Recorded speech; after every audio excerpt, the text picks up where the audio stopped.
ये कहानी मेरे गांव की है और उस रात जब मैंने खुद उस औरत को अपनी आंखों से देखा। गांव के उस पुराने तालाब के पास आज भी रात को कोई नहीं जाता, क्योंकि लोग कहते हैं जो वहां रात के 2 बजे गया वह कभी वापस नहीं आया, और अगर आ भी गया तो वो पहले जैसा नहीं रहता। सालों पहले उसी तालाब में एक औरत डूबकर मर गई थी, पर असली डर उसकी मौत का नहीं है। असली डर ये है कि लोग उसे कल रात फिर से पानी से बाहर आते देखते हैं। तो कहानी को शुरू करते हैं। मेरा नाम रिंकू है और मैं गोरखपुर के एक छोटे से गांव का रहने वाला हूँ। पहले मैं पढ़ाई करता था तो साल में एक बार गांव चला जाता था, लेकिन जब से मैं शहर में नौकरी करने लगा और मम्मी पापा को भी अपने पास बुला लिया, तब से गांव जाना बहुत कम हो गया है। सोचता हूँ कि सब यही है तो वहां जाकर क्या करना। लगभग 7 साल हो गए थे मुझे गांव गए हुए। तभी एक दिन मेरा दोस्त मुकेश का कॉल आया, भाई मेरी शादी है, तुझे आना ही पड़ेगा। पहले मैंने मना कर दिया, पर फिर मान गया। जनवरी का महीना था, ठंड अपने पीक पर थी।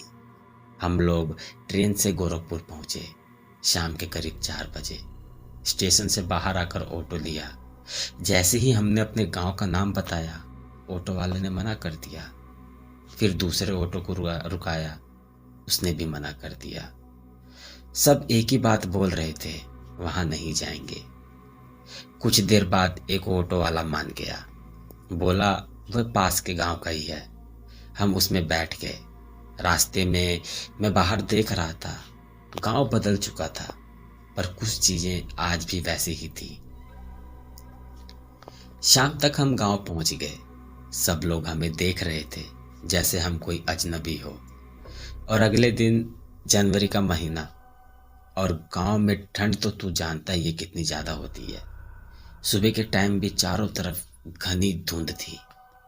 आगे का 10 कदम तक का भी नहीं दिख रहा था।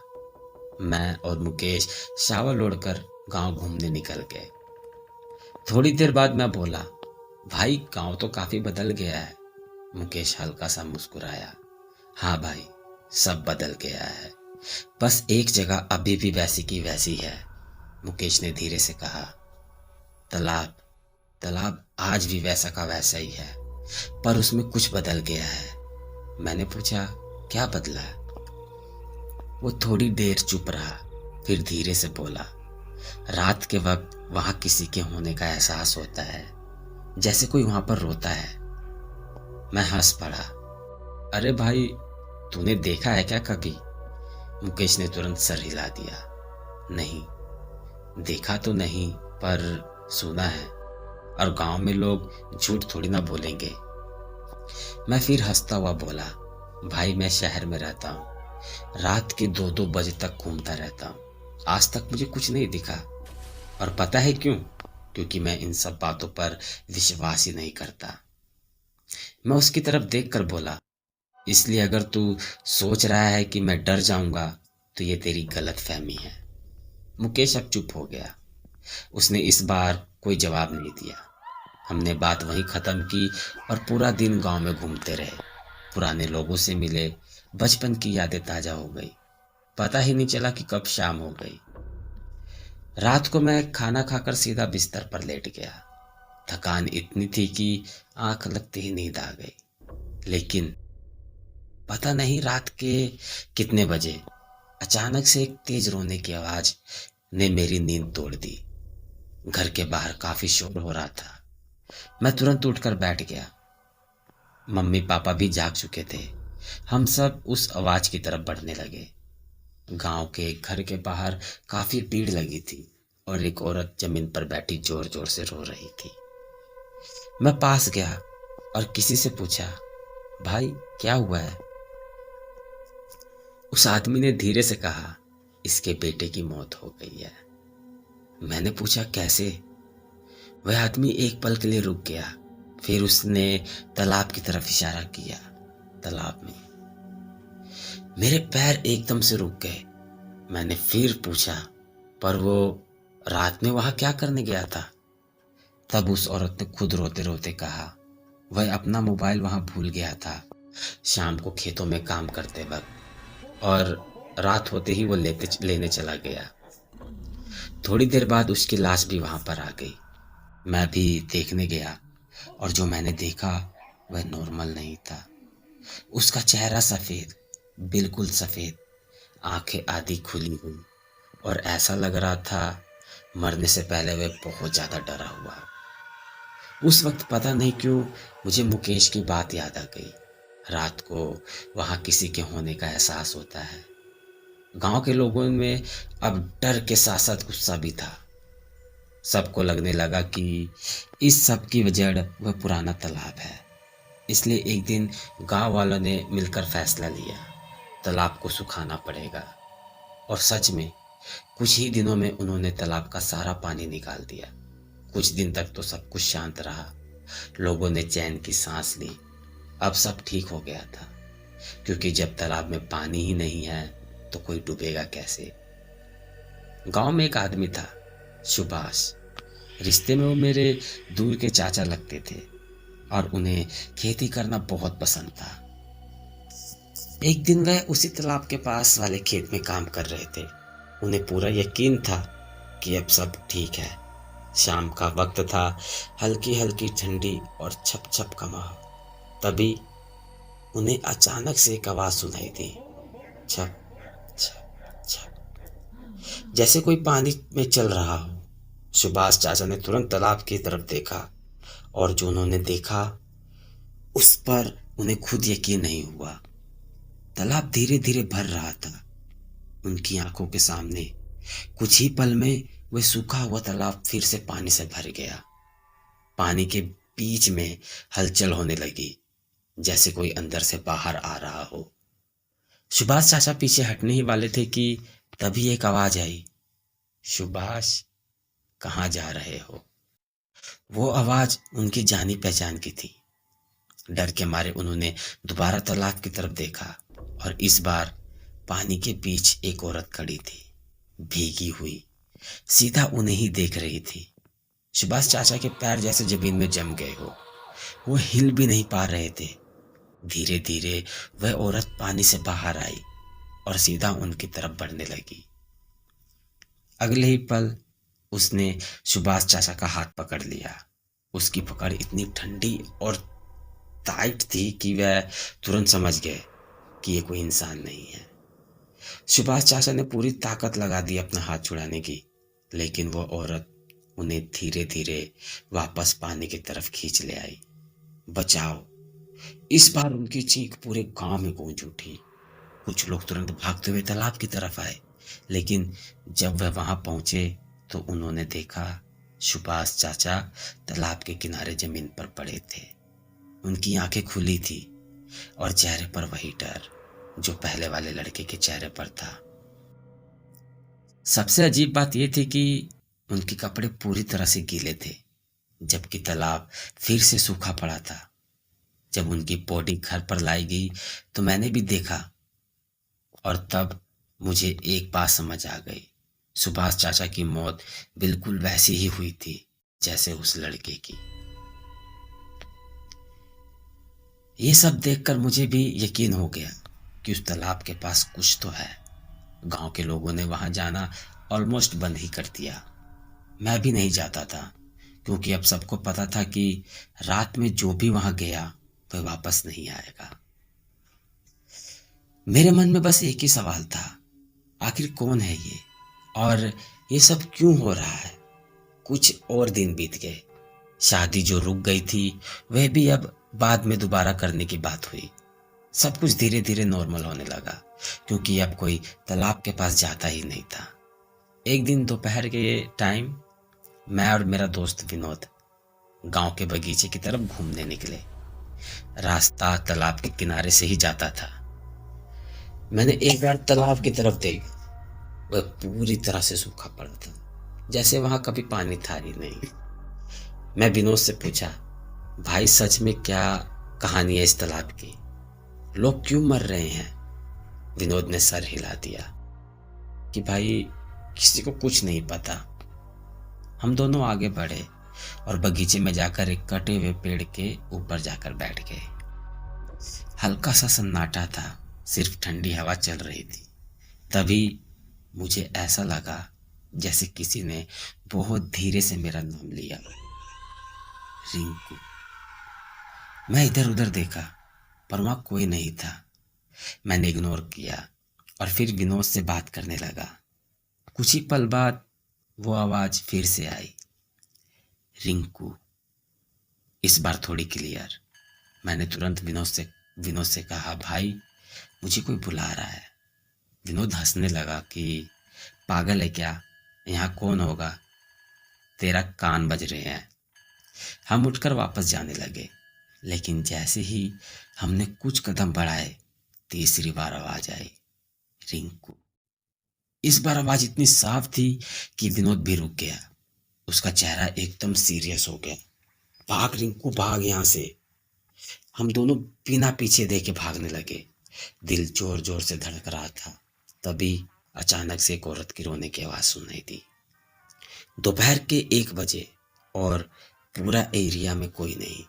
हम दोनों और तेज भागने लगे, लेकिन तभी मेरी नजर एक बार तालाब की तरफ पड़ी और जो मैंने देखा, तालाब के बीचों बीच एक औरत खड़ी थी, बिल्कुल सीधी, बिना हिले, और वह सीधा मुझे ही देख रही थी। हमने देखा सूखे हुए तालाब के बीच एक औरत बैठी हुई रो रही है। उसका सिर झुका हुआ था, बाल पूरे चेहरे पर घिरे हुए थे और वह धीरे धीरे सिसकियां ले रही थी। विनोद अचानक रुक गया। भाई लगता है कोई वहां फंस गया है, या फिर ये तालाब इसे भी मार देगा। मैंने तुरंत उसका हाथ पकड़ा। पागल है क्या, मत जा वहां। लेकिन विनोद नहीं माना। अगर सच में कोई मुसीबत में है तो हमें उसे बचाना चाहिए। अब हम दोनों धीरे धीरे तालाब की तरफ बढ़ने लगे। हर कदम के साथ दिल और भी तेज धड़क रहा था। हवा ठंडी हो गई थी और आसपास एक अजीब सा सन्नाटा छा गया था। जैसे ही हम थोड़े पास पहुंचे, वह औरत अब भी रो रही थी, लेकिन उसकी आवाज में कुछ अजीब था, जैसे वो रो रही नहीं हो बल्कि रोने का नाटक कर रही हो। विनोद ने हिम्मत कर आवाज लगाई, सुनो, तुम ठीक हो? औरत ने कोई जवाब नहीं दिया। वह धीरे धीरे खड़ी होने लगी। उसके कपड़े पूरे गीले थे, जैसे वह अभी भी पानी से आई हो।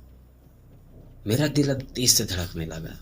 मैंने धीरे से विनोद से कहा, भाई ये ठीक नहीं लग रहा है, चलते हैं यहाँ से। लेकिन तब तक बहुत देर हो चुकी थी। औरत ने धीरे धीरे अपना सिर उठाया और जैसे ही उसका चेहरा दिखा, उसकी आंखें पूरी सफेद थी और होठों पर एक अजीब सी मुस्कान। अगले ही पल वह सीधा मेरी तरफ देख कर बोली, रिंकू तू आ ही गया। मेरे पैर वहीं जम गए। मैं हिल भी नहीं पा रहा था। विनोद ने मुझे जोर से खींचने की कोशिश की, भाग रिंकू भाग। लेकिन वह औरत अचानक से हमारी तरफ बढ़ने लगी। उसकी स्पीड इंसानों जैसी नहीं लग रही थी और उसके पैर उल्टे डायरेक्शन में थे। उसकी स्पीड इतनी तेज थी कि जैसे वो हवा को चीरते हुए आ रही हो। विनोद जोर से चिल्लाया, भाग रिंकू भाग। हम दोनों जान बचाकर यहाँ वहां भागने लगे। दिल इतना तेज धड़क रहा था जैसे अभी बाहर आ जाएगा। मैं भागते भागते एक बार पीछे मुड़कर देखा। वह औरत अब भी हमारे पीछे थी, लेकिन उसके पैर जमीन को छू ही नहीं रहे थे। अचानक विनोद का पैर फिसला और वह जोर से जमीन पर गिर गया। रिंकू रुक, मुझे उठा। मैं एक पल में सोच में पड़ गया। विनोद गिर गया था। रिंकू रुक, मुझे उठा। इस बार मैंने बिना सोचे उसका हाथ पकड़ा और जोर से खींचकर उसे बाहर ले गया। चल भाई भाग यहाँ से। हम दोनों बिना पीछे देखे सीधा गांव की तरफ भागने लगे। दिल इतना तेज धड़क रहा था जैसे अभी भी फट जाए। कुछ देर बाद हम दोनों किसी तरह गांव पहुंच गए। सांस फूली हुई, चेहरे पर डर साफ दिख रहा था। हमने तुरंत सारी की सारी बात गांव वालों को बताई और जो हमने देखा वह सब भी बता दिया। तालाब के बीच एक औरत है, वह दिन में भी वहां रहती है। पूरा गांव एकदम चुप हो गया। किसी की हिम्मत नहीं हो रही थी कि कुछ बोलने। उनके चेहरों पर डर साफ दिख रहा था। मेरी मम्मा पापा भी टेंशन में आ गए। रिंकू, हम कल ही वापस चलेंगे। विनोद के माँ बाप ने भी कहा कि इसे भी अपने साथ ले जाओ। इसे भी उसने देख लिया है और पता नहीं कब किस पर वह हमला कर दे। पापा मान गए। अगले दिन हम सबको वापस जाना था। उस रात मैं अपने कमरे में लेटा हुआ था। नींद आने की कोशिश कर रहा था, पर आंखें बंद करते ही वह तालाब वाला सीन दिमाग में घूम जाता। रात के करीब 12-1 बजे होंगे। तभी मुझे अपनी खिड़की के पास हल्का सा कुछ हिलने की आवाज आई, जैसे कोई बाहर खड़ा हो और धीरे से हिल रहा हो। मेरा गला सूख गया। मैं बिल्कुल चुप पड़ा था। फिर बहुत ही धीरे से किसी ने मेरा नाम लिया, रिंकू। वो आवाज बिल्कुल वही थी जो मैंने तालाब के पास सुनी थी। मेरे हाथ पैर एकदम ठंडे पड़ गए। मैं हिल भी नहीं पा रहा था। सांस तक धीरे धीरे लेने लगा। खिड़की के पर्दे के पीछे मुझे एक हल्का सा साया दिखा, जैसे कोई बाहर खड़ा हो और अंदर झांक रहा हो। मैं डर गया था, लेकिन फिर भी हिम्मत करके धीरे धीरे बाहर गया। बाहर सिर्फ गहरा अंधेरा था और कोई नहीं, कोई भी नहीं। मैंने इधर उधर देखा, पर कुछ भी नहीं मिला। मैंने खुद को समझाया शायद ये मेरा वहम था, और मैं वापस आकर लेट गया। लेकिन जैसे ही मैंने आंख बंद की, मैंने खिड़की की तरफ देखा। वहां एक साया था और वह धीरे धीरे तालाब की तरफ जा रहा था। उसने किसी को पकड़ रखा था, लेकिन वह कौन था यह अंधेरे में साफ नहीं दिख रहा था। मेरे दिल में एक अजीब सा डर था, कहीं ये भी उसका अगला शिकार तो नहीं। उस रात मेरी आंख लग ही नहीं रही थी। पता नहीं कब मुझे नींद आई और मैं सो गया। सुबह होते ही हम वापस जाने की तैयारी में लग गए। मैं विनोद को बुलाने के लिए निकला, और जैसे ही मैं घर से बाहर निकला, विनोद की मम्मी सामने से आती हुई दिखी। उन्होंने घबरा कर मुझसे पूछा, बेटा, विनोद तुम्हारे पास आया है क्या? मैंने कहा, नहीं आंटी, मैं तो खुद उसे बुलाने ही जा रहा था। उसी वक्त मेरे दिमाग में रात वाला सीन फ्लैश हुआ। मेरा दिल जोर से धड़कने लगा, कहीं वो तालाब के पास तो नहीं। हम सब भागते हुए तालाब की तरफ गए और विनोद की लाश वहां पड़ी थी, बिल्कुल वैसे ही जैसे पहले दोनों लोग मरे थे। आंखें खुली, चेहरे पर डर। मेरे पैरों तले जमीन खिसक गई। कल रात जो साया किसी को ले जा रहा था, वह विनोद ही था। मैं अपने आप को अंदर ही अंदर बहुत कोस रहा था। काश मैं सबको बता देता, काश मैं उसे रोक लेता, शायद वो आज जिंदा होता। इस हादसे के बाद हमें हमें कुछ दिन और गांव में रुकना पड़ा, लेकिन अब सबको पता था अगला नंबर मेरा ही है। मैं कहीं भी जाता तो कोई ना कोई मेरे साथ जरूर होता। रात को भी मैं कभी अकेला नहीं सोता था। कुछ दिन बाद हम वापस शहर आ गए। आज भी जब मैं गांव में फोन करता हूँ, लोग बस इतना कहते हैं कि बेटा, आज भी कोई उस तालाब के पास नहीं जाता। मैं कभी कभी मैं कभी नहीं जान पाया कि वहां क्या था। जिन्होंने सच देखा वे जिंदा नहीं बचे, और जो जिंदा हैं वह बोल नहीं पाते। और कभी कभी रात में मुझे एक अजीब सी आवाज सुनाई देती है, रिंकू।